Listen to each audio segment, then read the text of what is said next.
On the job, every minute counts. That's why Lowe's now has ProBlock Quick Dry Primer, expertly manufactured by Sherwin-Williams. Engineered for pros to dry fast and go on smooth for virtually flawless results that keep your job moving. It's available in oil and water-based, and getting it is easy. Order online by 2 p.m. and get free same-day delivery right to your job site.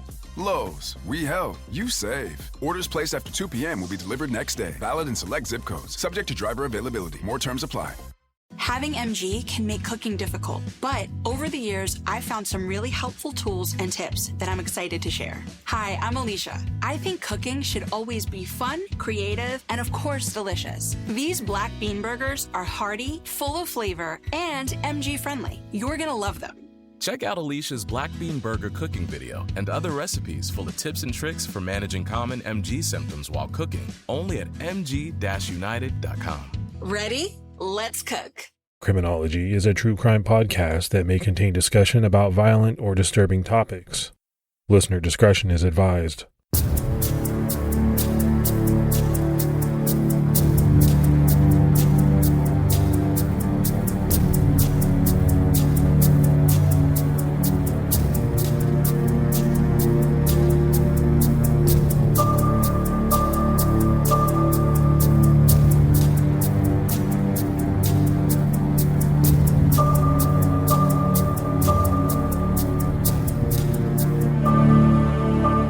Hello, everyone, and welcome to episode 385 of the Criminology podcast. I'm Mike Ferguson. And this is Mike Morford. Mr. Morford, how you doing today, buddy? I'm doing pretty good. I got a fresh cup of coffee here ready to roll and ready to get back into the second part of this monster case. Well, coffee's always good. And I usually have a cup of coffee on hand, at least up until lunchtime, sometimes through lunchtime. I love coffee, man. Yeah, I'm with you. I've got to have 3 cups a day, 1 in the morning, 1 after lunch, and 1 after dinner. Well, let's go ahead and give our Patreon shout outs. We had Valerie Butcher, Dale Witten, and Courtney Shares. So a lot of great new support. We really appreciate that. Yeah, thank you so much to everybody that supports the show. It really helps us out. For anyone else that wants to, head over to patreon.com/criminology to get started. So in the last episode, in part 1 of the Monster of Florence, we discussed a series of brutal attacks on couples parked on Lover's Lane areas in the Italian countryside between 1974 and 1981, and how they were linked via a striking similarity in MO, as well as ballistics, proving that the same gun was used in all the attacks, that gun being a .22 caliber Beretta with a faulty firing pin. We concluded the episode with the explosive findings that the gun used in all the unsolved Monster of Florence attacks was the same gun used in a solved double murder from 1968, the murders of Barbara Locci and Antonio Lobianco at the hands of Barbara's husband, Stefano Mele. Stefano was convicted of those 2 murders and sent to prison in 1970 to serve a 14-year prison sentence, meaning he was behind bars when the Monster of Florence killings were happening. That led us to the question, how was the gun used by Stefano Mele to kill his wife and her lover in 1968, still being used by the Monster of Florence years later? It seems like there's a few possibilities. The first, that Stefano really did throw the gun into the bushes someplace, as he claimed, only for it to be found by someone who went on to use it, becoming the Monster of Florence. That seems highly unlikely to most people, which leads to another possibility, that Stefano was lying about what he did with the gun. If he knew what happened to it, or who had possession of it, he may very well have known who the Monster of Florence actually was. It even opens up the possibility that Stefano was part of a 2-man killing team, and that he was responsible for the first 2 murders in the series, and while he went to prison, his partner kept on going. It's also not clear how Stefano came to have the gun to begin with, so maybe he got it from the person who's actually the Monster of Florence, used it to kill Barbara and Antonio, and then returned it to the rightful owner. For this to be true, we have to believe that Stefano knows much more than he said, and he's protected the identity of the Monster of Florence. If he knew more, and there was someone else involved, would Stefano really stay quiet the entire time he was in prison? And then Morf, I think there has to be another possibility that exists where Stefano Mele didn't kill his wife and lover. They were murdered by the Monster of Florence, and then he confessed to the murders and went to prison. Now, I think a lot of people would look at that as unlikely as well, but we have seen, and we are finding out more and more, that people do confess to crimes that they didn't commit. They are convicted for crimes that they didn't commit. So, I mean, if you're throwing out theories and possibilities, doesn't that one have to at least be in the mix? Yeah, I think that's a real possibility. And adding to the confusion is that Stefano admitted to committing the murders, but then backtracked a little bit, tried to change his story once he was in prison. So it's hard to really know what's true with him and what's not. There's one other interesting connection involving the 1968 murders of Barbara and Antonio. In 1981, after the murder of Paolo Mainardi, when the police bluffed to the public, saying that Paolo had given them information about his shooter before passing away, a man named Francesco Vinci, who had once had an affair with Barbara, drew suspicion on himself in the monster case. He apparently rushed to hide his car in the woods after it was reported publicly that Paolo had provided information to police about the shooting. Vinci was arrested on suspicion of being the Monster of Florence and held in jail while a case was built against him. After Paolo and Antonelli's murders in June of 1982, the Monster of Florence went silent, but he was about to make his presence known again, and in the process, clear Francesco Vinci's name. On September 9th, 1983, the monster was prowling, and he would find his next victims. Horst Wilhelm Meyer and Jens Rusch were two German university students who had been touring Italy for the last few days. They had wanted to see Florence before their school year started. They decided to pull their VW van off in a quiet area of Gigoli, an area close to Scandici. It's not clear if these two men, who were tourists and strangers to the area, were even aware of the Monster of Florence crimes. Perhaps if they knew of them, they would have kept driving.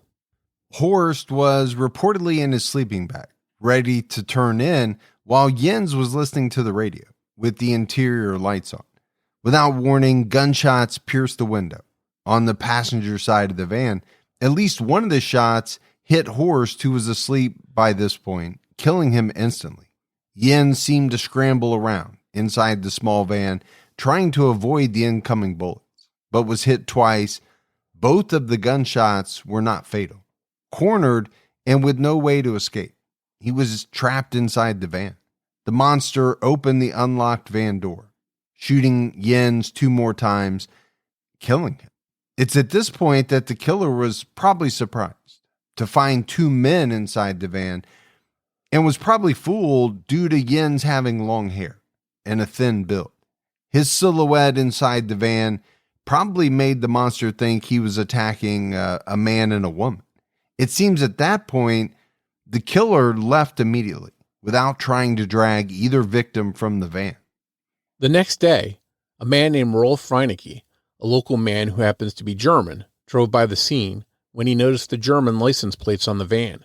Thinking it might be a chance to talk to someone from his home country, he pulled over and walked up to the van to say hi to its occupants. That's when he realized he walked into a nightmare. He immediately saw bullet holes in the windows, and when he peeked in, he could see the bodies of 2 young men. He raced away from the scene to get help.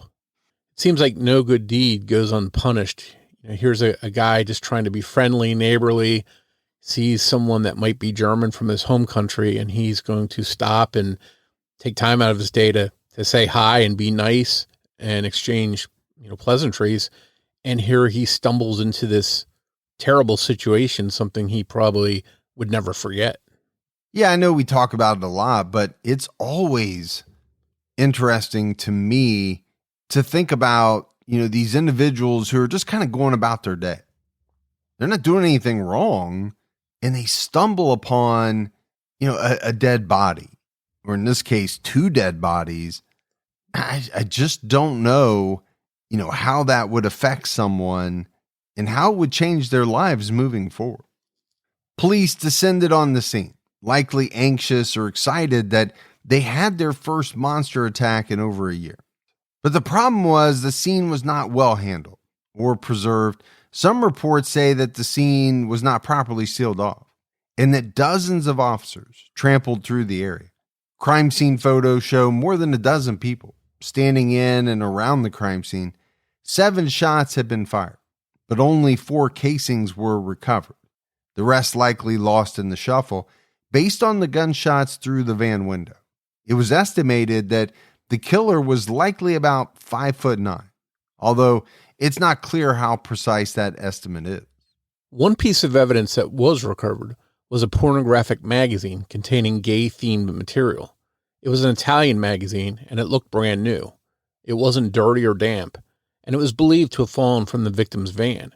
It had been cut into pieces by a sharp-bladed instrument.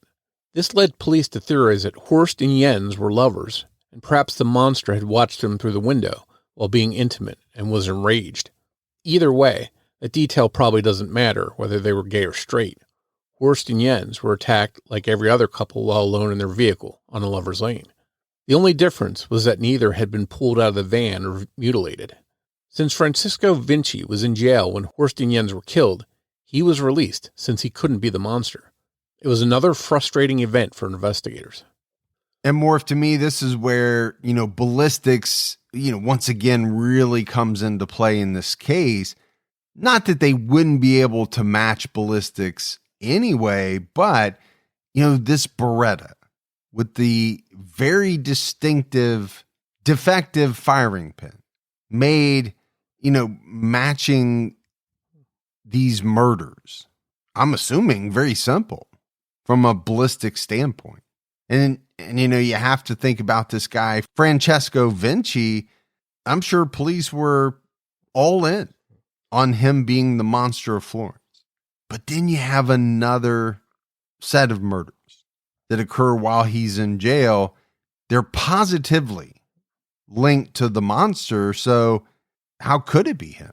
They had to release him. Yeah, it seems like it would be so frustrating for investigators because now this is not the first person that they've had to let go who they thought was the monster, only to have another monster attack happen while they're in custody. So, their heads have to be spinning at this point saying, what's going on here? Every time we think we've got the guy, there's another murder. But just because Francesco Vinci was in jail during the latest monster murders, it didn't stop investigators from coming up with some major theories. These theories are elaborate and, kind of hard to believe depending on who you ask, but there are some who feel that the theory could be spot on. Investigators began to believe that the Monster of Florence was not a single killer, but rather a whole team of killers. The belief was that Stefano Mele was part of this team and had killed his wife and her lover in 1968, and that before he went to prison, he passed the gun off to another team member.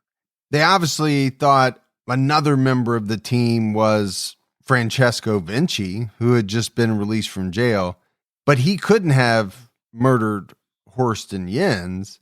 2 other people, Giovanni Mele, who was Stefano's brother, and Piero Mucciarini, who was Stefano's brother-in-law, who he had mentioned during interrogations, were both arrested after Vinci was released. When Stefano was first arrested for the murder of his wife, and his story began changing, he briefly had mentioned Piero and Giovanni.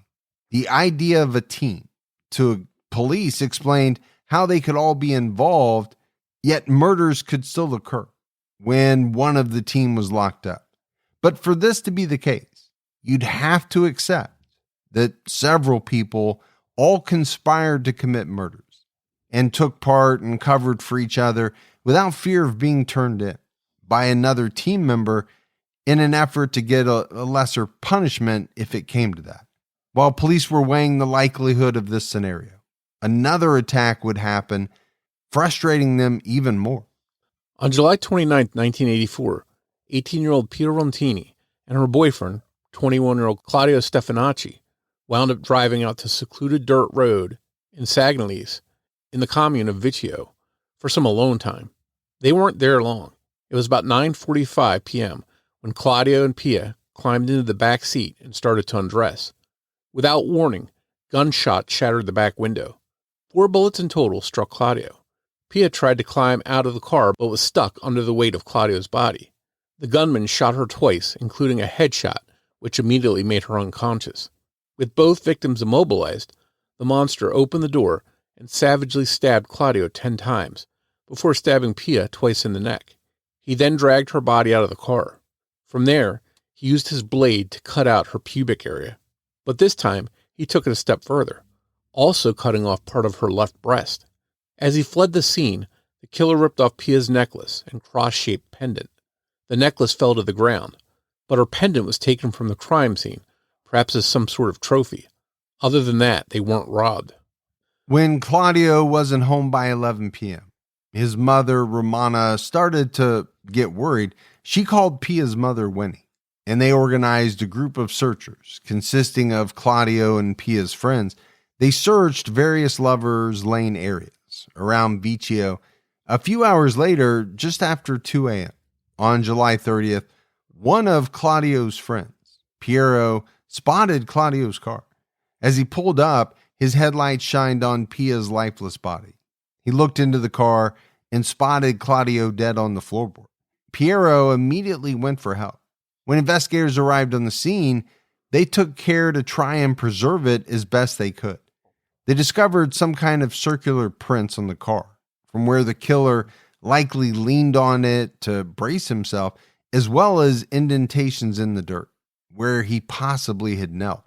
There were also fingerprints on the roof of the car, but in very poor condition to be of any use. In talking to Pia's family and friends, police learned of a familiar pattern. In the days leading up to her murder, Pia had felt that she was being stalked. In addition, the owner of a diner where Pia and Claudio stopped the night of the murder told police that a tall, distinct gentleman dressed in elegant clothes with reddish hair and a thick ring on his finger entered the diner and ordered a pint of beer. He sat close to the couple and stared intensely at Pia with what he called anger and bitterness, without touching his glass. When the two left, the man downed his beer in one gulp, quickly paid, and followed behind them. Later, the diner owner's statement was dismissed after it was learned that the timing of the alleged incident couldn't fit with the timeline of the murders. Police were no closer to catching the monster after this latest attack. In fact, they were further away.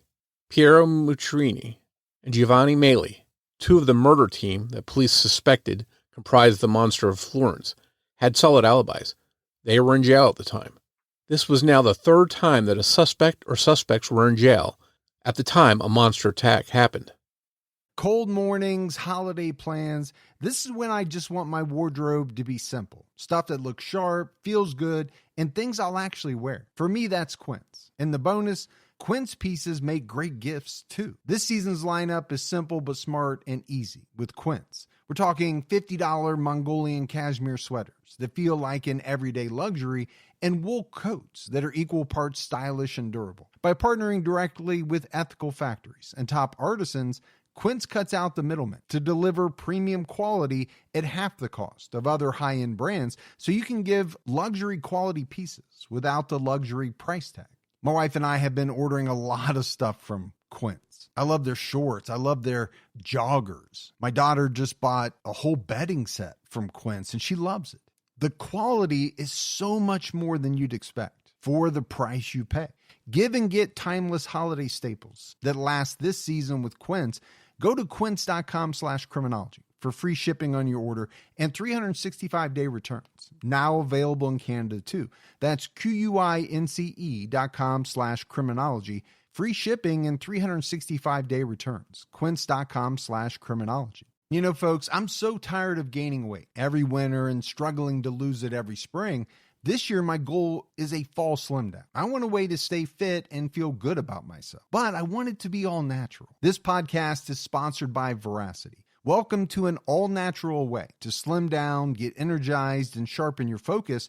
Veracity is revolutionizing health by tackling the root cause of so many issues. metabolism with Veracity's drug-free, clinically proven, and doctor-formulated solutions. You can support your body's needs to live your healthiest life. If your goal is weight loss, you have to try Metabolism Ignite, the #1 doctor-recommended GLP-1 booster and GLP-1 alternatives. I started using Metabolism Ignite a couple of weeks ago. Just 2 capsules with breakfast, and I feel energized and focused all day. I feel like everywhere I look, there is another GLP-1 ad. This is the only natural option I found, and I love it. And Veracity isn't just for weight loss. They have a wide variety of supplements for managing stress, gut health, burnout, and more. So make the switch to GLP-1s the natural way. Head to veracityselfcare.com during their Black Friday sale for up to 50% off your order. Once again, that's veracityselfcare.com for up to 50% off.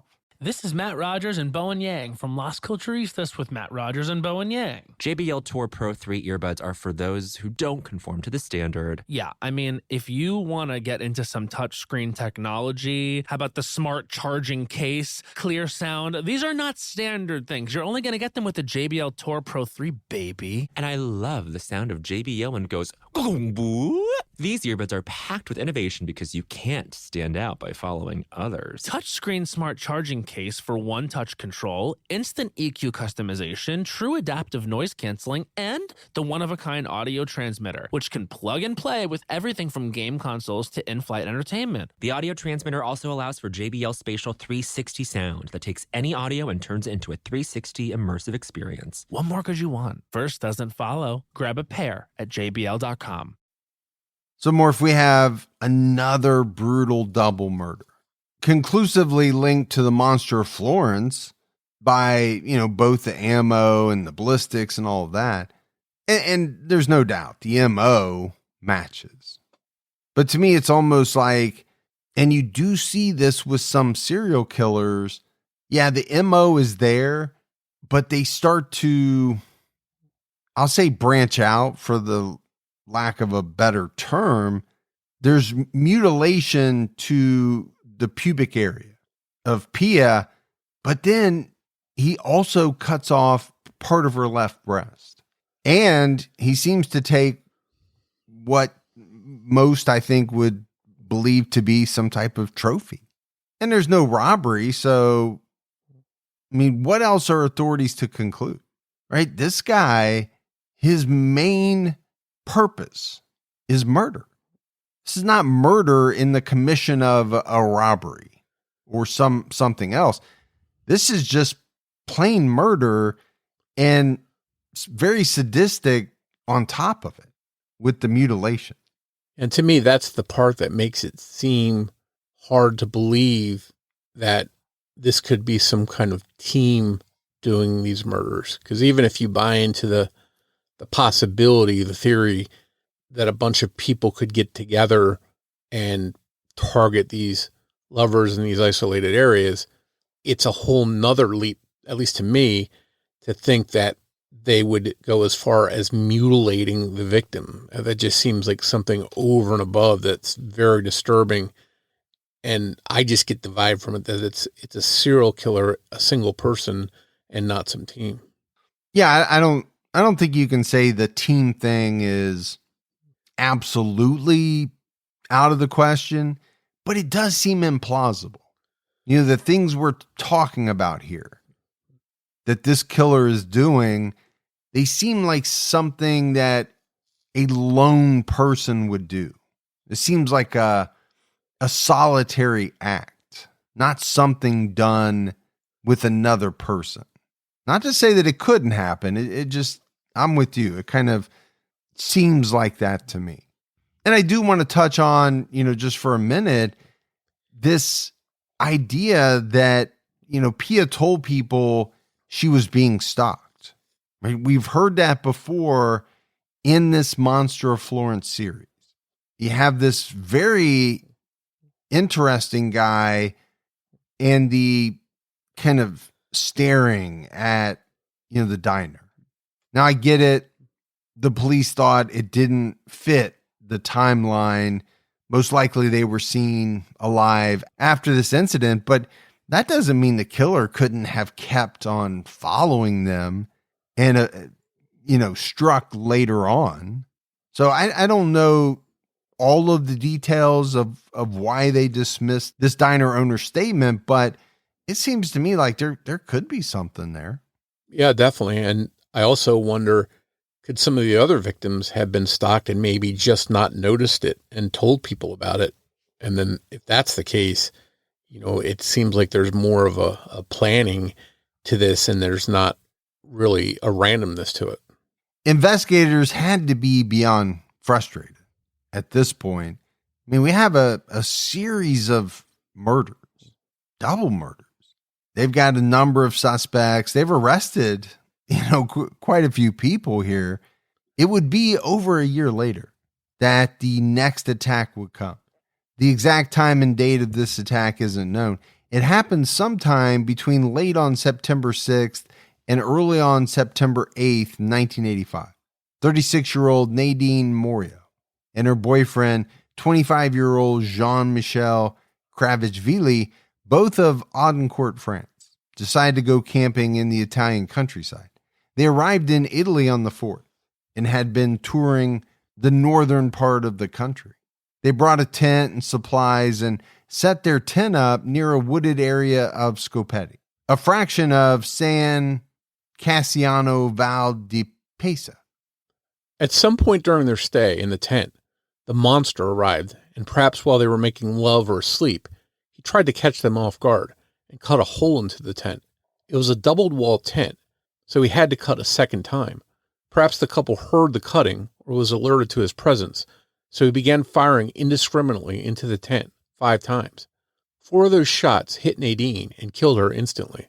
Somehow, Jean-Michel, only grazed by the bullets that killed Nadine, was able to break free from the tent and made a run for it.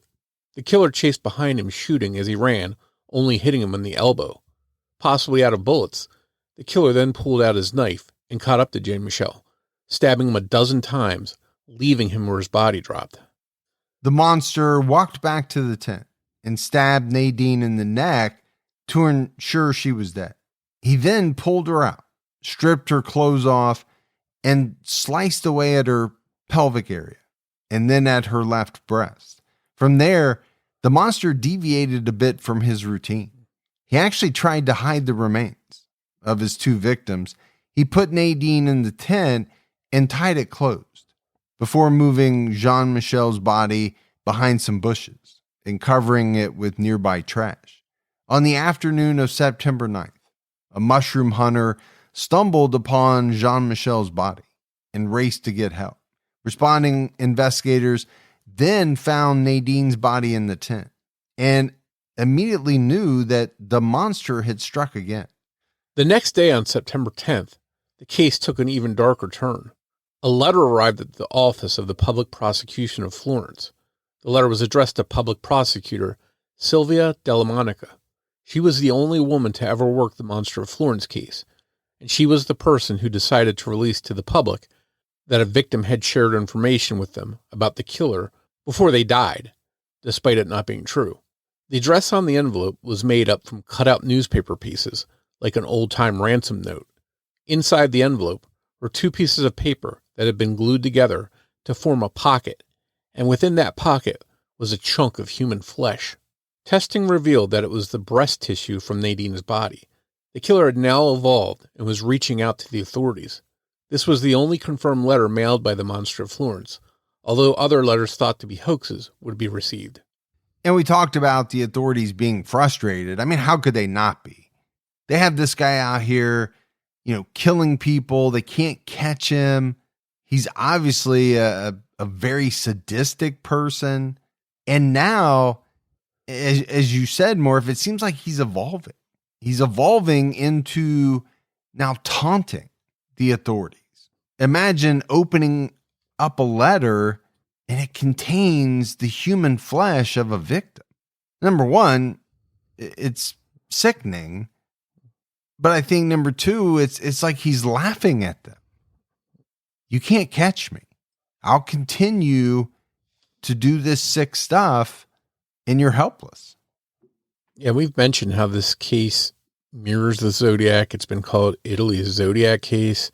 And, you have the attacks on couples on Lover Lanes areas, but now here's another commonality is the fact that the killer is now taunting police, mailing in this letter that contains flesh. It's very similar to the Zodiac mailing in a piece of one of his victims' shirts from the crime scene. So it's almost as if they're saying, here's proof that I did this, undeniable proof. And it seems like it's meant to shock or maybe cause police to talk about it publicly so they can get attention. Up to this point, every serious monster suspect was alibied because of the murders happening while they were in custody.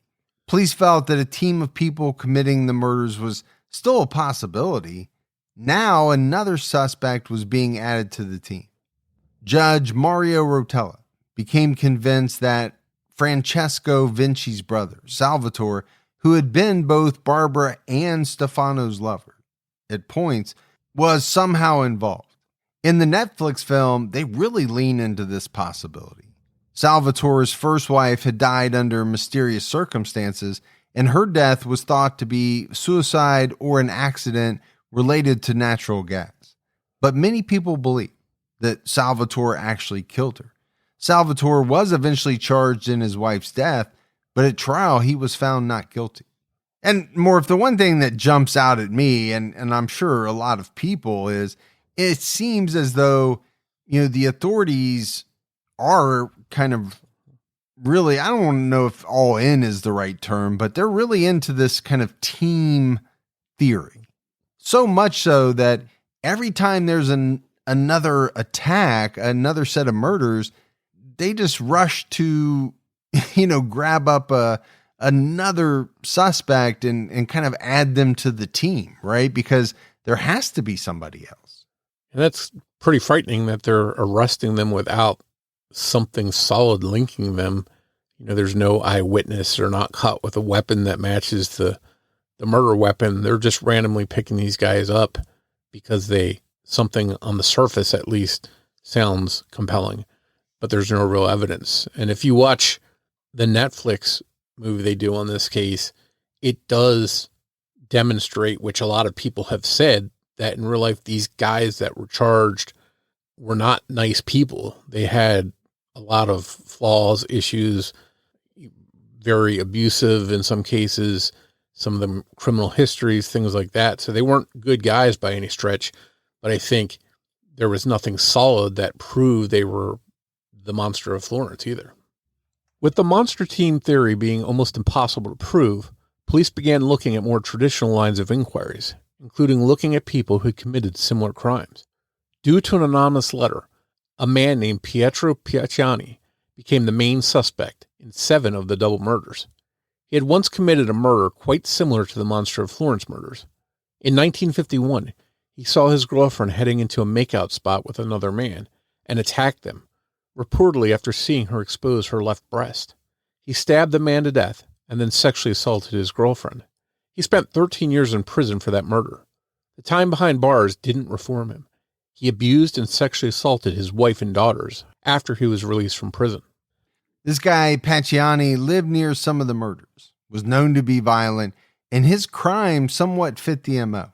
He was arrested and put on trial as the Monster of Florence. The case was entirely circumstantial, and it didn't matter to investigators that there was pretty much no way he would have been physically able, at an unhealthy 60 years old, to catch up to and overpower Jean-Michel Kravitchvili as he fled from his tent. He was also shorter than the killer that shot through those VW bus windows.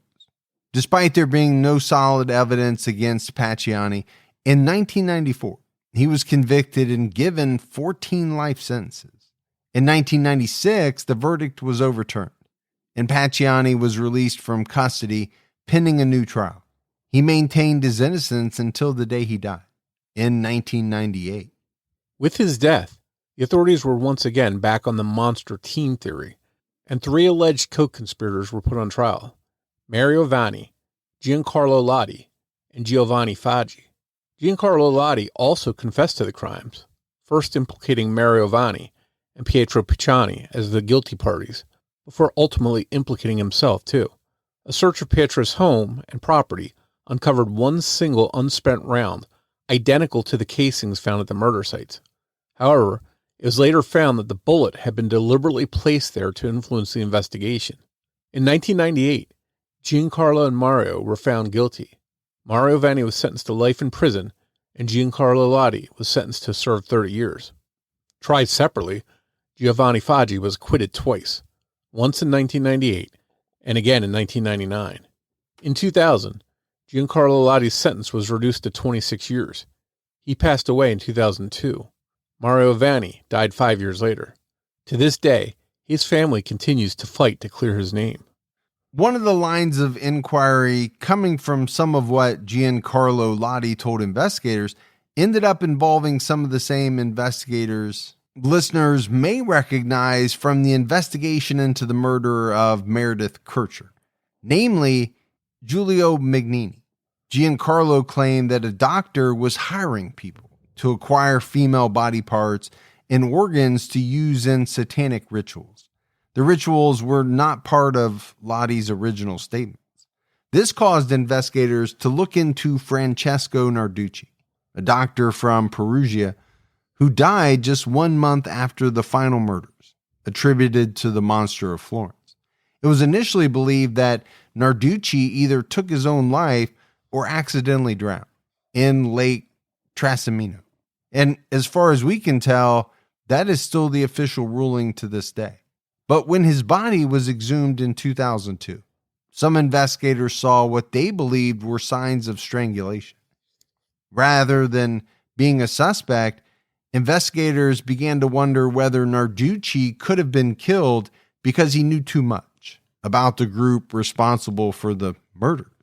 I mean, Morf, you'd have to say, at the very least, this all gets very convoluted.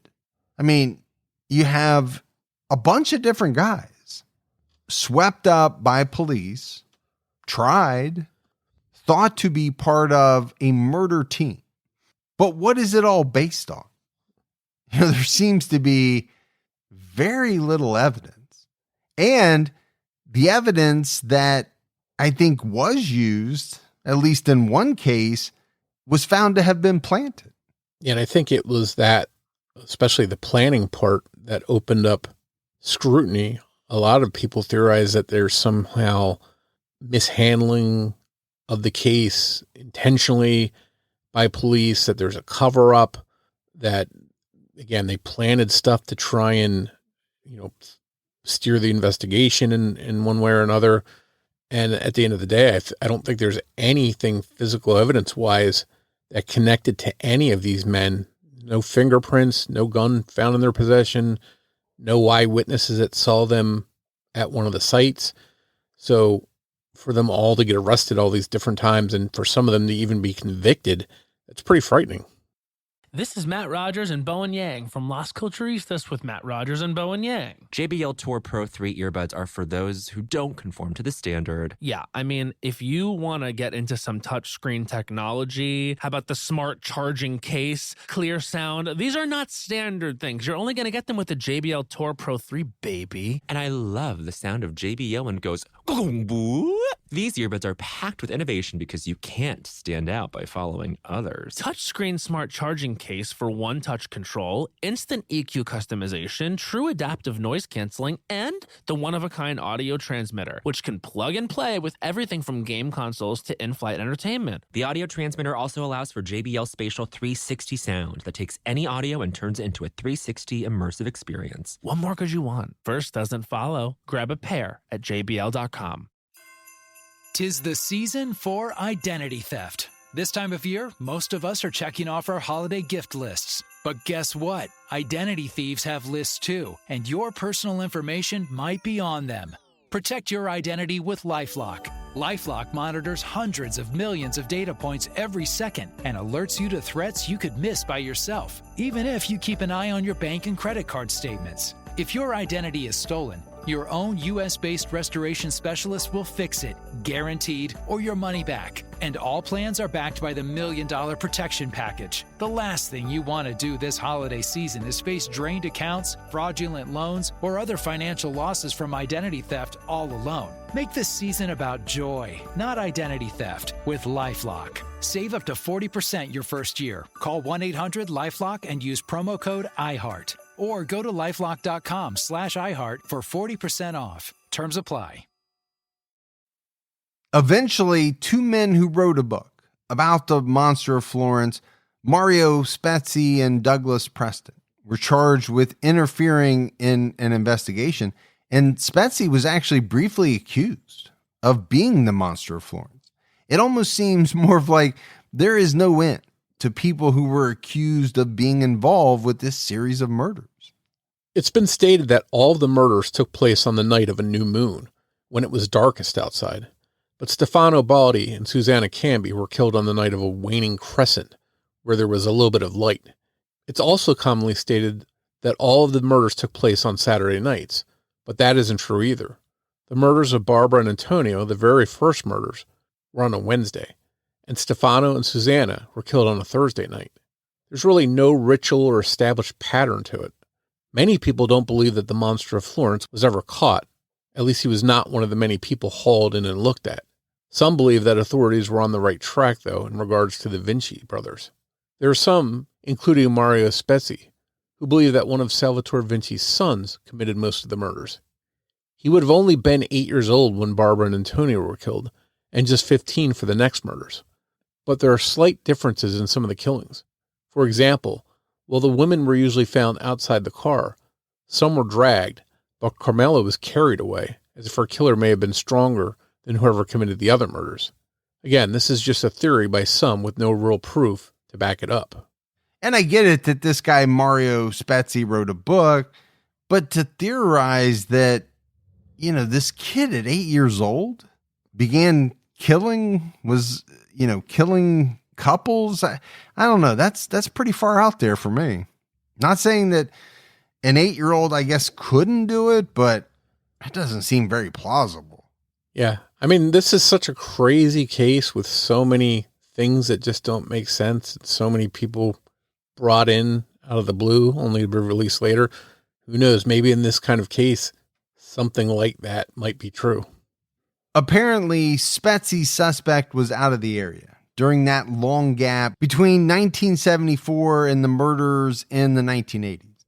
His marriage had also fallen apart during that time, which could explain the escalation in mutilation. None of the women who were killed by the monster were sexually assaulted, and Spezzi's suspect's marriage failed because he couldn't have sex with his wife. Spezzi and Preston interviewed their suspect, Antonio Vinci, once, and he apparently brought up the fact that he owned a scuba knife. Antonio was briefly arrested on a weapons charge during the investigation, so he would have likely been interrogated and learned details even if his family had never told him anything about the 1968 murders. In the spring of 1974, Antonio Vinci was arrested for breaking into his father's home, even though nothing was reported stolen. This is right before the first of the Monster of Florence murders that happened when Stefano Mele was in prison. Could this have been when the Monster of Florence acquired the gun that killed Barbara and Antonio Lo Bianchi?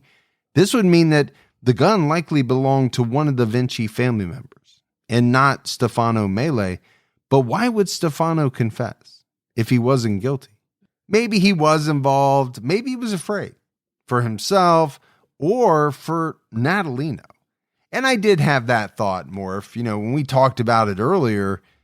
Why would somebody confess to a crime they didn't commit? There are a number of reasons.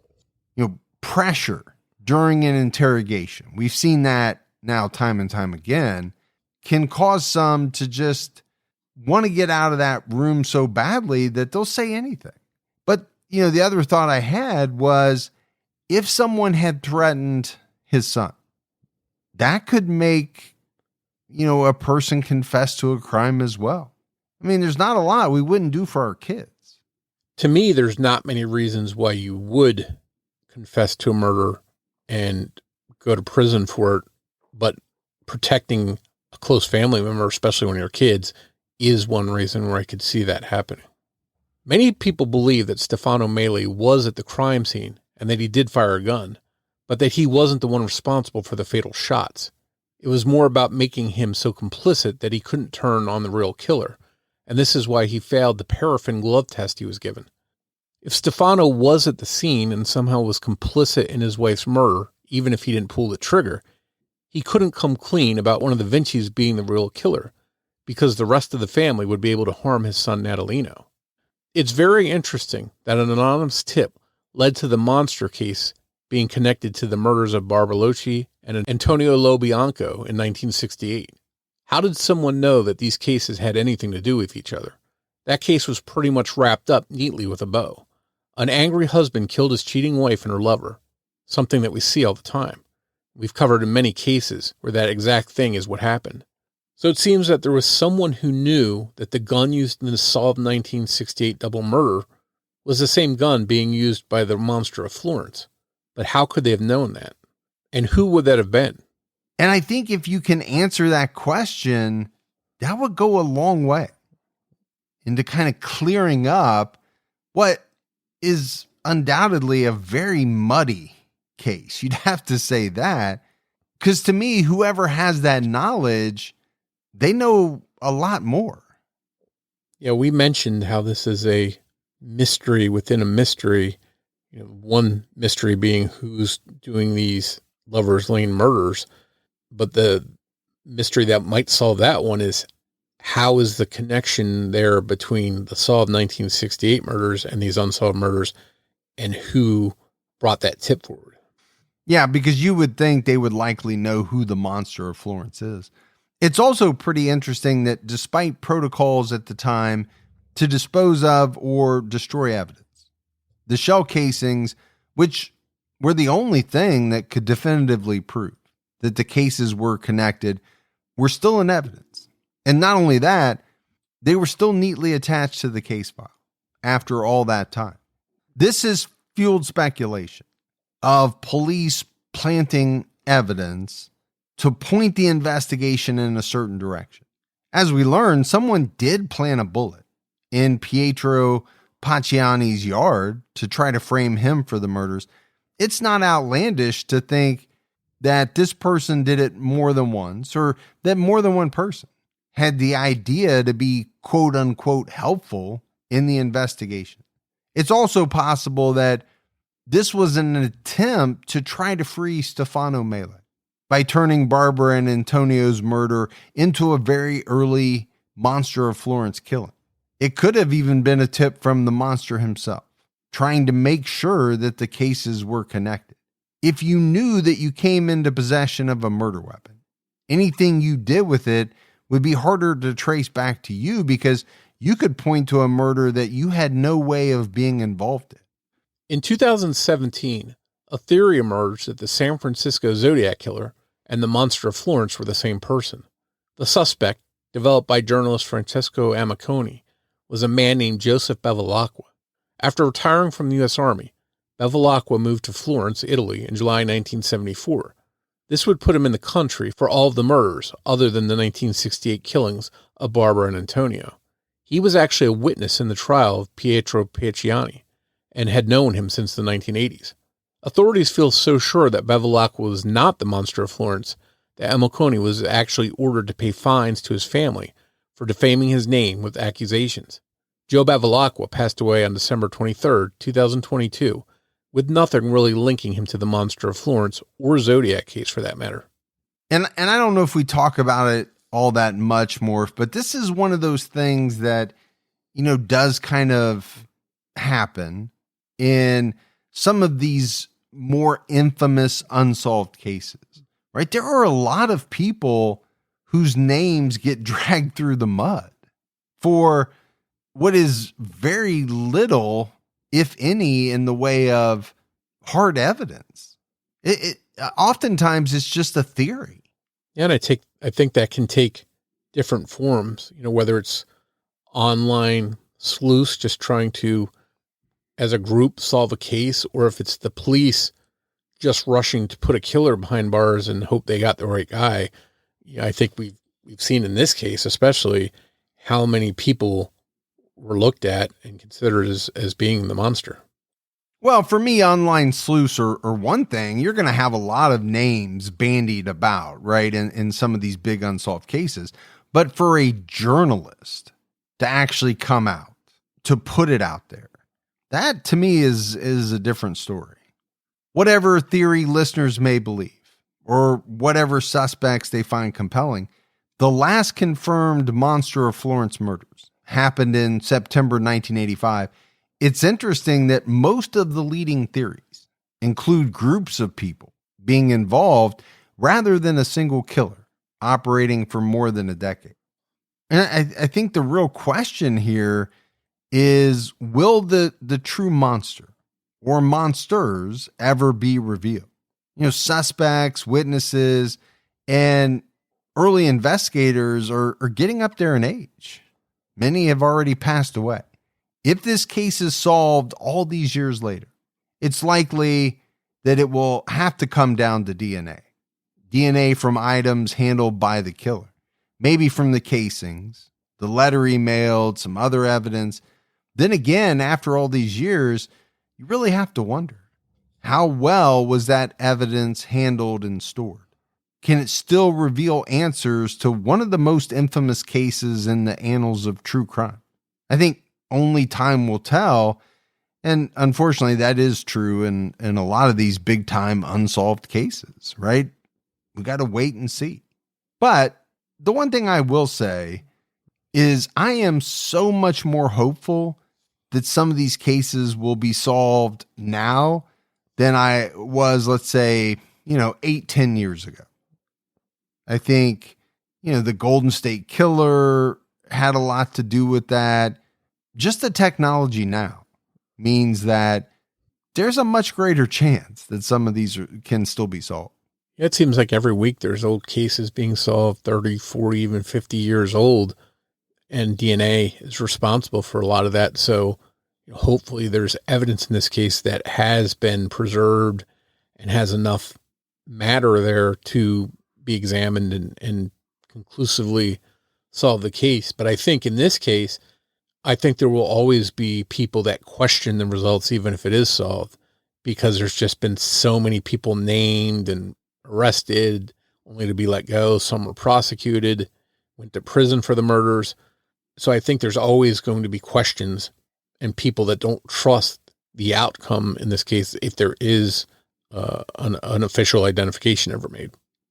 Well, my thought is, won't that make it harder for the prosecution, right? You have all these people, like you talked about, you have some allegations, maybe confirmations of evidence being planted in the past. You would think a defense could have a field day with all of that. So it would have to be some pretty good DNA evidence, I would think. Yeah, and I also wonder if there'd even be a suspect alive to face a trial at this point, because some of these crimes, we're talking almost 60 years old, and they would be up there in age if they are alive. But even if they're not, if they can conclusively say this is who it was, and there's physical evidence linking them to the gun, to the crimes, then that would be interesting, and I'd love to see if it's a name that we've talked about or if it's somebody else altogether. Yeah. I mean, we'll just have to kind of wait and see. But the one thing you'd have to say is there's no doubt this is a very infamous unsolved case, right? This series of murders, and for good reason. I mean, they are extremely gruesome, sadistic. I mean, if this is one person, or if it's a group of people, these are some nasty individuals. I know a lot of people in cases like the Zodiac case, for example, talk about there being a team of killers. And I know the police in this case consider that, and I usually don't buy into that. But this is such a strange and bizarre case all the way around. It wouldn't shock me if that did turn out to be the case. I just Unfortunately, I don't see any evidence that suggests that there was a team. Yeah, but it's almost hard to take anything off the table in this one, right? Because like you said, there's so many strange things. But that's it for our two-parter on the Monster of Florence. As always, if you love the show, but you haven't done so yet, take a minute, go out, leave us a rating, leave a review. Also, keep telling your friends. Word of mouth about the podcast really helps us out. If you want to find us on social media, we're on every major platform. Just search your favorites for Criminology Podcast. And to get news about the show, check out old episodes and more, be sure to visit our website, criminologypodcast.com. And if you want to join a discussion about the show or the cases we discuss, head over to Facebook and check out the Criminology Podcast discussion group. So that's it for another episode of Criminology, but Morf and I will be back with all of you next Saturday night with a brand new episode. So until then, for Mike and Morf, we'll talk to you next week. Take care, everyone.